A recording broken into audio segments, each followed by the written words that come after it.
All right, here's your official before tour of the garden. Actually, it's not the before because before this garden was a mess. This is the after before the after. It's a little windy today. Hopefully you can hear me. We walk around the garden shed here where the fairy garden is.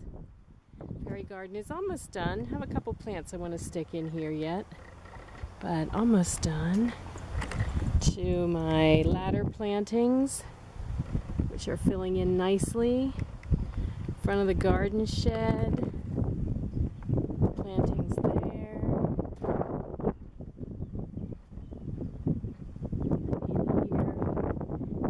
and through the gate.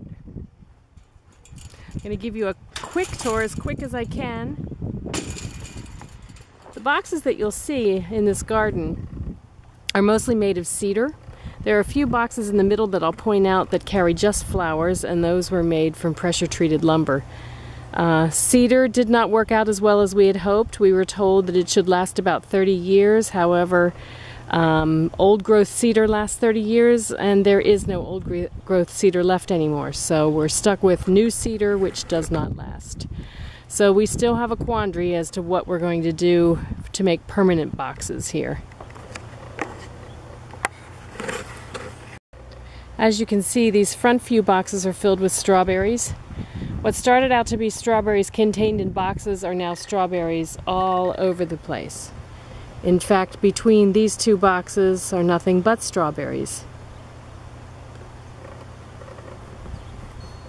And then we come to vegetable boxes. Here we have a couple squash plants. Those are acorn and spaghetti.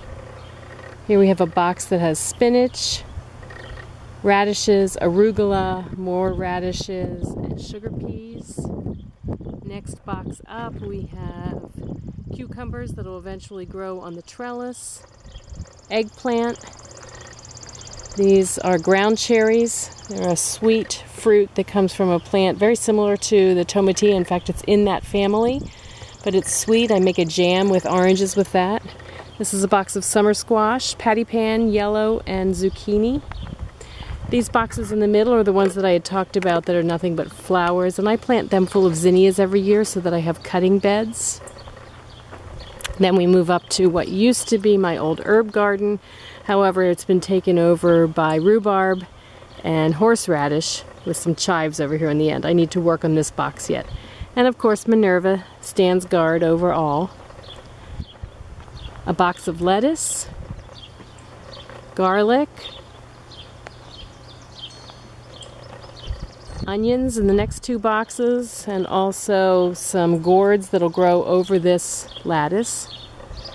Along the fence is a long row of asparagus on the ground. And hanging from all the fence posts are baskets of flowers. Trying to get the place gussied up a little bit for the wedding. The wedding's going to take place in the gazebo there. Okay, then moving on, we have broccoli. And we have sugar peas, a long row of corn across the top next to the playhouse. This box has kale and chard just coming up from seed, and some plants that are a little further along. This box is basil, a yellow cherry tomato plant, a sunsweet, absolutely the most delicious cherry tomato, and sweet potatoes. And then the next box is also sweet potatoes in half of it.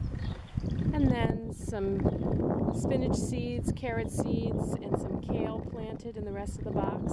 This box is a new herb garden, and I just made little markers for it. So we've got basil and cilantro planted, rosemary plants in the back, parsley, chives planted, thyme, sorrel, sage, and dill. Of course, within a few weeks this box will be overloaded with herbs. Just 6 of my tomato plants are next door. These are 6 that I started from seed in the greenhouse. They're an heirloom tomato. Now in the pumpkin patch, which is up this lane, around the corner, and directly ahead of us as the crow flies, back behind another chicken area where back where my compost piles are is the pumpkin patch. And in there, I planted about 40 tomato plants and about 50 cabbage plants and as many pumpkin plants. There's going to be blue corn in there, sunflowers, and more zinnias. And coming down the middle, we have hot and sweet peppers. This box has beets just coming up from seed and carrots just coming up. This box is all filled with hot peppers. We like our hot peppers. This box has some radishes, some cauliflower, some kohlrabi, a little bit of red cabbage. And that's it for the vegetable garden. Here you can see our 4 horse pastures above us. The arena. What a beautiful day. Blue sky, pretty clouds. The barn. Out in front of the barn is the dry lot where the horses are. Let's walk down this way and see if we can see anybody. There's Oakley on the ground.